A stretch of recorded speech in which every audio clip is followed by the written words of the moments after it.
안녕하세요, 여러분. 오늘 들려드릴 이야기는 평범하지만 그 시절 아름다웠던 우리 어머니, 아버지에 관한 이야기입니다.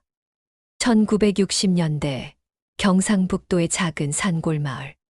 농사꾼 이정수와 그의 아내 박순이, 그리고 훗날 태어나 아들 민호. 바쁘게 흘러간 세월 속에서도 변하지 않는 것이 있다면 그것은 바로 가족을 향한 사랑이었습니다. 봄꽃이 만발한 1963년 4월, 경상북도 작은 산골 마을에 기쁜 날이 찾아왔습니다. 30살 총각 이정수가 25 새색시 박순이와 혼인을 올리는 날이었습니다. 마을 정미소 앞에서 찍은 첫 번째 가족 사진 속 두 사람의 얼굴에는 미래에 대한 설렘과 희망이 가득했습니다. 순이는 어머니가 손수 지어주신 연분홍 저고리에 남색 치마를 입고 수줍게 미소를 짓고 있었습니다. 정수는 평생 처음으로 입어보는 양복 차림으로 어깨를 꼿꼿이 세운 채 자랑스러운 표정을 짓고 있었습니다. 사진기 앞에서 어색하게 서 있던 두 사람이었지만 서로를 바라보는 눈빛만큼은 진실했습니다. 이제 우리 둘이 아니라 한 가족이야. 정수가 순이의 손을 잡으며 속삭였습니다. 순이는 고개를 끄덕이며 대답했습니다. 네, 당신. 앞으로 잘 부탁드려요. 그날 밤 두 사람은 작은 초가집에서 새로운 삶을 시작했습니다. 정수는 새벽같이 일어나 논밭을 돌보고 순이는 집안일과 함께 시어머니를 모시며 며느리 도리를 다했습니다. 가난했지만 서로에 대한 사랑만큼은 부족함이 없었던 그들의 신혼 시절이었습니다. 마을 사람들도 새로운 며느리를 반겨주었습니다. 정수 총각이 좋은 사람 만났네. 순이 씨 참 예쁘고 착하다. 이웃들의 축복 속에서 두 사람의 사랑은 더욱 깊어져만 갔습니다. 그해 여름, 순이의 배 속에 새 생명이 자리 잡았다는 소식이 전해졌을 때 마을 전체가 함께 기뻐해 주었습니다. 1964년 무더운 여름, 순이의 배가 조금씩 불러오기 시작했습니다. 입덧이 심해서 음식 냄새만 맡아도 속이 메스꺼웠지만 뱃속 아기를 생각하면 모든 게 참을 만했습니다. 정수는 아내를 극진히 돌보며 무거운 일은 모두 자신이 맡아서 했습니다. 새벽부터 저녁 늦게까지 논밭일을 하고 집에 돌아오면 피곤할 법도 한데 정수는 언제나 순이를 먼저 챙겼습니다. 순이는 그런 남편이 너무 고맙고 든든했습니다. 저녁이면 평상에 앉아 순이의 배에 손을 올리고 뱃속 아기와 이야기를 나누는 것이 정수의 일과였습니다. 우리 아이야, 아빠다. 엄마 뱃속에서 건강하게 자라거라. 정수의 거친 손이 순이의 배를 부드럽게 어루만질 때마다 순이는 가슴이 따뜻해짐을 느꼈습니다. 당신 아들일까요, 딸일까요? 남자든 여자든 상관없어. 우리를 닮아서 건강하게만 태어나면 돼. 마을 할머니들은 순이를 볼 때마다 배 모양을 유심히 살펴보았습니다. 배가 뾰족하게 나온 걸 보니 아들일 게야. 김 할머니가 단정적으로 말했습니다. 아니다. 얼굴이 이렇게 곱게 된 걸 보니 딸이다. 박 할머니가 반박했습니다. 할머니들은 매일 다른 예측을 하며 왁자지껄 떠들어댔지만 정수와 순이는 그저 아이가 건강하게 태어나기만을 간절히 기도했습니다. 순이는 임신 중에도 할 수 있는 일은 최대한 도왔습니다. 콩나물을 기르고 바느질을 하고 시어머니의 수발을 들었습니다. 배가 불러올수록 움직이기 힘들어졌지만 게으름 피우는 며느리가 되고 싶지 않았습니다. 정수도 그런 아내가 고마웠지만 한편으로는 걱정이 되었습니다. 순이야, 너무 무리하지 마. 아이가 중요해. 저도 알아요. 하지만 손 놓고 있기만 하면 시어머님께 죄송해서요. 순이의 말에 정수는 어머니를 찾아가 말씀드렸습니다. 어머니, 순이가 너무 무리하는 것 같은데 좀 쉬게 해주세요. 그래, 며느리 몸이 중요하지. 내가 알아서 할 테니 걱정 마라. 가을이 깊어갈 무렵 드디어 산기가 시작되었습니다. 마을 산파 할머니가 불이 나게 달려와 순이를 돌봤습니다. 정수는 마당에서 초조하게 기다렸습니다. 순이의 신음소리가 들려올 때마다 가슴이 찢어질 것 같았습니다. 제발, 제발 무사히. 정수는 손을 모으고 간절히 기도했습니다. 10월의 맑은 하늘 아래 우렁찬 울음소리와 함께 아기가 세상에 나왔습니다. 아들입니다. 산파 할머니의 외침에 정수는 하늘이 무너지는 듯한 기쁨을 느꼈습니다. 민호라는 이름을 지어준 아기는 아버지를 닮아 또렷한 눈매를 가지고 있었습니다. 정수는 아들을 처음 품에 안았을 때의 감동을 평생 잊을 수 없었습니다. 작고 따뜻한 생명체가 자신의 가슴에서 숨을 쉬고 있다는 사실이 신기하기만 했습니다. 작은 손가락, 작은 발가락, 살짝 벌어진 입술까지 모든 것이 완벽했습니다. 순이야, 고마워. 정말 고마워. 정수의 눈가에 뜨거운 눈물이 맺혔습니다. 읍내 사진관에서 찍은 첫 가족 사진에는 갓난아기 민호를 품에 안은 순이와 어깨가 더욱 넓어진 정수의 모습이 담겨 있었습니다. 순이는 출산의 피로에도 불구하고 환한 미소를 짓고 있었고, 정수는 가장으로서의 책임감이 어깨에 더해진 듯 당당한 표정이었습니다. 이제 진짜 가족이 완성된 것이었습니다. 민호가 자라면서 정수와 순이의 삶은 더욱 바빠졌습니다. 아이를 키우는 일과 농사일을 병행하는 것은 생각보다 훨씬 어려웠습니다. 하지만 두 사람은 불평 한마디 없이 묵묵히 자신들의 몫을 해냈습니다. 정수는 새벽 4시에 일어나 논밭을 돌보고 낮에는 품앗이로 이웃집 일도 도왔습니다. 순이는 민호를 돌보면서도 집안일과 농사일을 함께 해냈습니다. 민호는 마을의 귀염둥이였습니다. 하얀 피부에 까만 눈동자, 그리고 자주 짓는 천진난만한 웃음은 마을 사람들의 사랑을 한 몸에 받았습니다. 어머, 민호가 또 컸네. 이 아이 참 잘생겼다. 어디를 가든 민호를 칭찬하는 소리가 들렸고, 정수와 순이는 그럴 때마다 뿌듯했습니다. 민호의 첫 돌잔치는 마을 전체의 잔치였습니다. 마을 사람들이 모두 모여 축하해 주었고, 정수는 막걸리를 한 동이나 준비했습니다. 돌상에는 쌀, 돈, 실, 붓, 활이 올려져 있었습니다. 작고 귀여운 민호가 돌잡이에서 주저하지 않고 붓을 집었을 때 정수는 가슴이 벅찼습니다. 우리 아들이 공부를 잘할 거야. 훌륭한 사람이 될 거야. 순이도 환하게 웃으며 고개를 끄덕였습니다. 당신, 우리 민호 정말 똑똑한가 봐요. 민호가 첫걸음말을 뗀 것은 돌이 지나고 한 달 후였습니다. 마당에서 놀고 있던 민호가 갑자기 일어서더니 아장아장 정수에게로 걸어왔습니다. 순이야, 빨리 와봐. 민호가 걸어 정수의 외침에 순이가 급히 달려나왔습니다. 두 사람은 민호의 첫걸음을 보며 감격의 눈물을 흘렸습니다. 말문이 트인 것은 18개월 무렵이었습니다. 엄마, 아빠라는 말을 처음 했을 때 정수와 순이는 온 마을에 자랑하고 다녔습니다.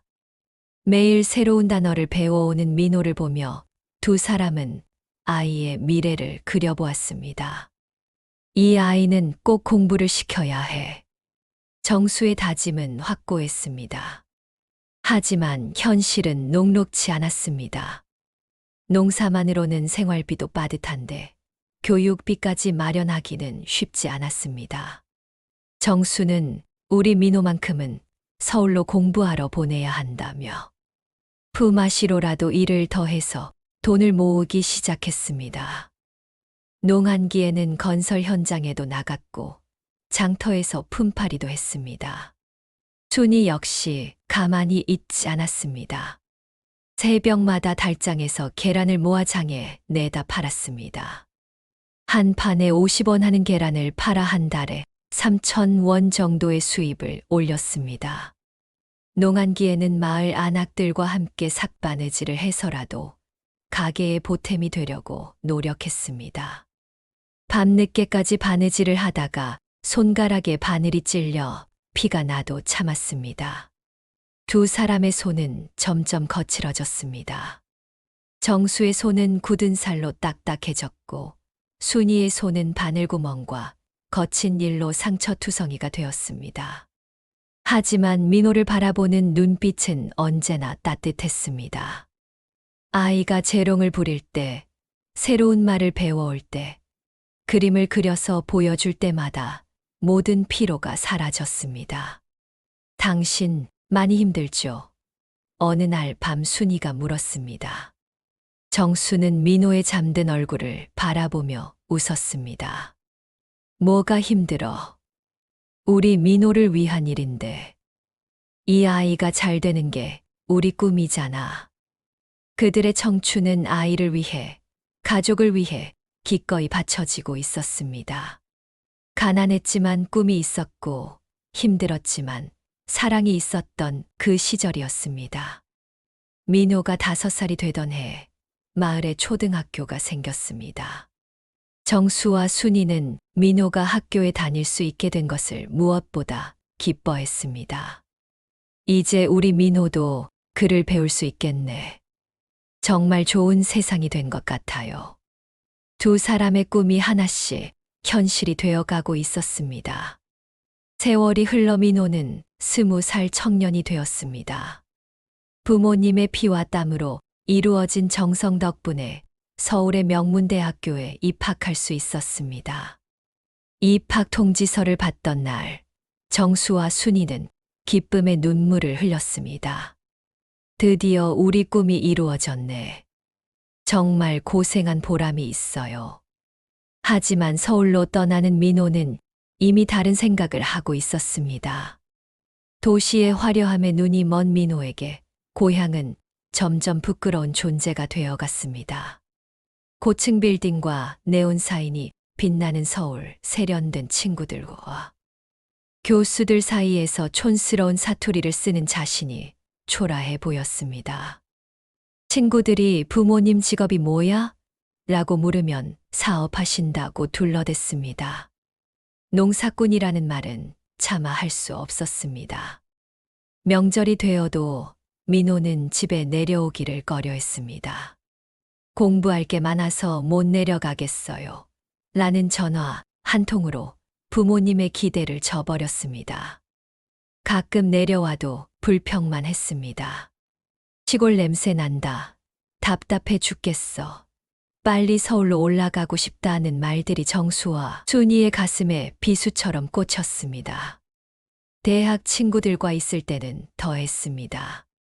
부모님 이야기가 나오면 화제를 돌렸고 고향 이야기는 아예 하지 않았습니다.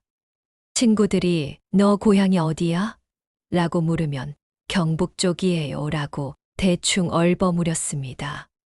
부모님이 농사꾼이라는 사실, 시골에서 왔다는 사실이 창피하다고 여기는 철없는 시절을 보내고 있었습니다. 정수는 아들의 변한 모습에 깊은 상처를 받았습니다. 전화로 들리는 민호의 목소리는 점점 차가워졌고 집에 보내달라는 돈 요구만 늘어났습니다. 아들이 왜 이렇게 변했을까? 정수는 밤마다 고민에 잠겼습니다. 그래도 아내 앞에서는 공부하느라 바쁠 거야. 젊은 놈이 그럴 수도 있지라며 애써 이해하려고 노력했습니다.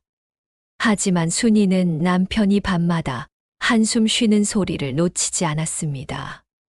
낮에는 괜찮은 척하지만 밤이 되면 민호 걱정에 잠 못 드는 정수의 모습을 보며 가슴이 아팠습니다. 순이 자신도 매일 밤 아들 걱정에 잠을 이루지 못했습니다. 내가 뭘 잘못했을까? 어떻게 키웠길래 아이가 이렇게 변했을까? 자책하는 마음뿐이었습니다. 그래도 순이는 포기하지 않았습니다. 매주 정성스럽게 편지를 써서 서울로 보냈습니다. 민호야, 엄마다. 공부 잘하고 있니? 몸은 괜찮고, 고향에서는 내가 자랑이란다. 마을 어른들이 모두 너를 자랑스러워 하신다. 건강하게 공부하고 가끔은 집 생각도 해라. 하지만 민호로부터 답장이 오는 일은 거의 없었습니다. 가끔 오는 답장조차 차갑기만 했습니다. 돈 좀 보내주세요. 책값이 많이 들어요. 생활비가 부족해요. 안부를 묻는 말은 없고 돈 요구만 있는 편지를 받을 때마다 순이의 마음은 찢어졌습니다. 그래도 아들을 위해서라면 무엇이든 해주고 싶었습니다. 어느 날 정수는 논둑에 혼자 앉아 멀리 서울 방향을 바라보며 중얼거렸습니다. 내가 뭔가 잘못 키운 걸까? 너무 애지중지해서 버릇이 없어진 건 아닐까?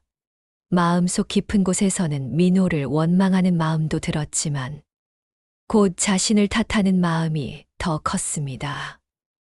옆에 앉은 순이가 남편의 어깨를 토닥이며 말했습니다. 아니에요, 당신. 우리가 잘못한 게 아니에요. 우리 민호는 좋은 아이예요. 지금은 철이 없어서 그렇지만 언젠가는 깨달을 거예요. 부모의 사랑이 얼마나 소중한지 알게 될 거예요. 순이의 위로에 정수는 고개를 끄덕였지만 마음 한편의 서운함은 쉽게 사라지지 않았습니다. 부모의 사랑을 당연하게 여기던 민호는 아직 그 소중함을 몰랐습니다. 자신이 지금까지 받은 모든 것들이 부모님의 희생이라는 사실을 깨닫지 못하고 있었습니다. 하지만 정수와 순이는 변함없이 아들을 사랑했고 언젠가는 돌아올 것이라고 믿고 있었습니다. 그들의 사랑은 조건이 없었고 기대도 없었습니다. 오직 아들의 행복만을 바랄 뿐이었습니다. 30살이 넘은 민호는 사회생활의 냉혹한 현실에 직면해 있었습니다. 대학 졸업 후 들어간 회사에서의 치열한 경쟁, 경제적 어려움, 복잡한 인간관계. 젊은 시절 꿈꾸던 것과는 너무나 다른 현실에 부딪혀 좌절의 연속이었습니다. 직장에서는 상사의 눈치를 봐야 했고, 동료들과의 경쟁에서 살아남기 위해 치열하게 노력해야 했습니다. 결혼한 지 5년이 된 민호의 가정생활도 순탄치 않았습니다. 아내와의 갈등, 육아 스트레스, 주택 마련의 부담까지 어깨를 짓누르고 있었습니다. 매달 들어가는 전세 보증금의 이자, 아이 학원비, 생활비를 감당하기 위해 부업까지 해야 했습니다. 새벽부터 밤늦게까지 일에 매달리는 모습은 마치 젊은 시절 아버지의 모습과 닮아 있었지만 당시의 민호는 그 사실을 깨닫지 못했습니다. 회사에서의 스트레스는 날이 갈수록 심해졌습니다. 상사의 무리한 요구, 후배들의 견제, 승진에 대한 압박감이 민호를 짓눌렀습니다. 이게 내가 꿈꾸던 삶일까? 민호는 매일 자신에게 물었지만 뚜렷한 답을 찾을 수 없었습니다. 대학 때 친구들은 하나둘 성공가도를 달리는 것 같았고 자신만 뒤처지는 기분이었습니다. 어느 외로운 금요일 밤 회사에서 야근을 마치고 집에 돌아온 민호는 이사를 준비하며 짐을 정리하고 있었습니다. 전세금을 더 싼 곳으로 옮겨야 했기 때문이었습니다. 오래된 상자를 열던 중 바닥에서 누렇게 바랜 사진 한 장을 발견했습니다. 어릴 적 가족 사진이었습니다. 바랜 사진 속에는 갓난아기였던 자신을 품에 안고 있는 젊은 어머니와 어깨를 꼿꼿이 세우고 서 있는 아버지의 모습이 있었습니다. 어머니는 25의 꽃다운 나이에 연분홍 저고리를 입고 수줍게 웃고 계셨고, 아버지는 30살의 패기 넘치는 모습으로 자랑스럽게 서 있었습니다. 아버지도 나와 같은 나이였구나. 민호는 사진 속 아버지의 얼굴을 유심히 바라봤습니다. 지금의 자신과 비슷한 나이의 아버지는 희망에 가득 찬 눈빛을 하고 있었습니다. 그 눈빛 속에는 가족을 향한 사랑과 미래에 대한 꿈이 가득했습니다.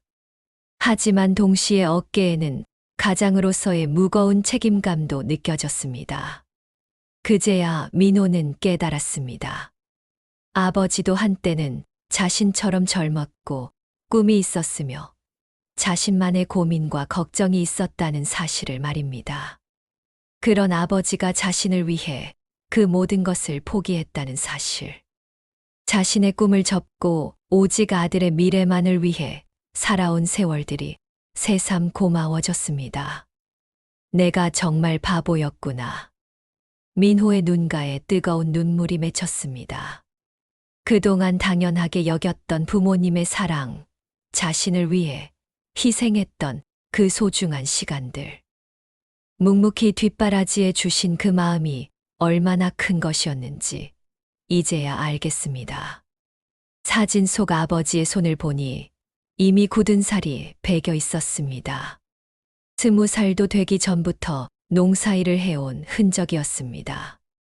어머니의 얼굴도 어리지만 이미 살림을 도맡아 하며 며느리 역할을 해내고 있었습니다.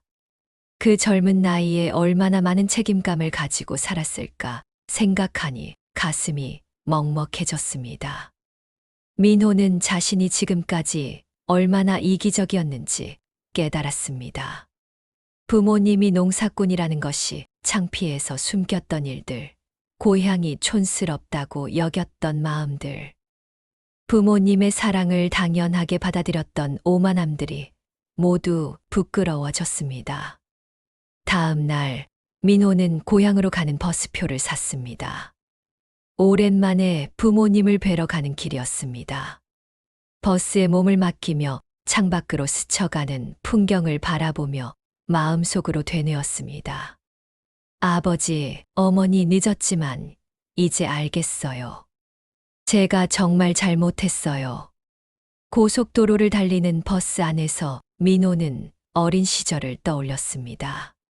새벽부터 일하러 나가시던 아버지의 뒷모습, 밤늦게까지 바느질하시던 어머니의 모습, 자신의 학용품을 사주시기 위해 아끼고 또 아끼시던 부모님의 마음이 이제야 이해되었습니다. 버스가 고향 마을에 가까워질수록 민호의 가슴은 더욱 빠르게 뛰었습니다. 오랫동안 외면했던 부모님을 다시 만날 용기가 생겼습니다. 이번에는 정말로 효도하고 싶었습니다. 부모님의 희생에 보답하고 싶었습니다. 늦었지만 이제부터라도 진정한 아들이 되고 싶었습니다. 고향 마을 입구에 내린 민호가 마주한 것은 많이 변한 고향의 모습이었습니다. 새마을 운동으로 초가집들은 사라지고 슬레이트 지붕의 집들이 들어서 있었습니다. 하지만 변하지 않은 것은 정겨운 마을의 분위기와 따뜻한 사람들의 마음이었습니다. 어머, 민호 아니냐? 서울서 온 민호구나. 마을 어른들이 반갑게 인사해 주셨습니다. 집 앞에 다다른 민호는 잠시 망설였습니다. 오랫동안 냉정하게 굴었던 자신을 부모님이 어떻게 맞아주실까 걱정되었기 때문입니다. 하지만 대문을 열고 들어서는 순간 그 모든 걱정이 사라졌습니다. 마당에서 고추를 말리고 계시던 어머니가 달려오셨습니다. 어머, 우리 민호. 순이는 아들을 보자마자 눈물을 터뜨렸습니다. 몇 년 사이 많이 야위어진 아들의 모습에 마음이 아팠습니다. 엄마, 저 왔어요. 민호도 어머니를 부둥켜 안으며 눈물을 흘렸습니다. 어머니의 머리카락은 흰머리가 많이 늘어 있었고 손등에는 나이 반점이 생겨 있었습니다. 논에서 일하고 오신 아버지의 모습은 더욱 충격적이었습니다. 한때 꼿꼿했던 어깨는 세월의 무게에 굽어 있었고 얼굴에는 깊은 주름이 패어 있었습니다. 하지만 아들을 보는 눈빛만큼은 여전히 따뜻했습니다. 민호야, 잘 왔다. 정수는 흙먼지를 털며 아들에게 다가왔습니다. 아버지, 어머니 늦었지만 이제 왔습니다. 민호는 두 분 앞에 무릎을 꿇고 깊게 고개를 숙였습니다. 그동안 정말 죄송했습니다. 철없는 아들이어서 부모님의 사랑을 몰랐던 못난 아들이어서 정말 죄송했습니다. 진심이 담긴 사과였습니다. 정수는 아들의 어깨를 어루만지며 말했습니다. 무슨 말을 하느냐. 내가 건강하게 돌아온 것만으로도 고맙다. 부모 자식 간에 무슨 미안할 일이 있겠느냐. 순이도 눈물을 훔치며 우리 아들 많이 힘들었지. 이제 됐다. 집에 온 걸로 됐다고 말했습니다. 그날 저녁 세 사람은 오랜만에 함께 식사를 했습니다. 순이가 정성스럽게 차린 밥상에는 민호가 어릴 때 좋아하던 음식들이 가득했습니다. 된장찌개, 김치찌개, 나물 반찬들. 서울에서 먹던 어떤 음식보다 맛있었습니다. 어머니 손맛은 정말 변하지 않네요. 민호의 말에 순이는 환하게 웃었습니다. 그날부터 민호는 며칠간 부모님과 함께 시간을 보냈습니다. 아침에는 아버지와 함께 논밭을 둘러보고 오후에는 어머니와 함께 마을을 산책했습니다. 어릴 적 뛰놀던 골목길, 친구들과 함께 다니던 학교, 첫사랑을 만났던 느티나무. 모든 것이 그리웠습니다. 저녁마다 세 사람은 평상에 앉아 어릴 적 이야기를 나누었습니다. 민호의 첫걸음마, 첫말, 학교 다니던 시절 이야기들. 그동안 잊고 지냈던 소중한 기억들이 되살아났습니다. 정수와 순이는 아들과 함께하는 시간이 너무 행복했고, 민호도 부모님의 따뜻한 사랑을 다시 느낄 수 있었습니다. 서울로 돌아가는 버스 안에서 민호는 다짐했습니다. 이제부터는 자주 고향에 내려오겠다고, 부모님께 효도하겠다고, 그동안의 잘못을 행동으로 보상하겠다고 말입니다. 가족 사진 속 미소는 빛이 바래도 그 속에 담긴 사랑은 영원히 변하지 않을 것입니다. 바쁘게 흘러간 세월 속에서도 변함없던 것은 가족을 향한 사랑이었고, 그 사랑이 또 다른 꽃을 피워낼 것입니다. 오늘 이야기는 여기까지입니다. 감사합니다.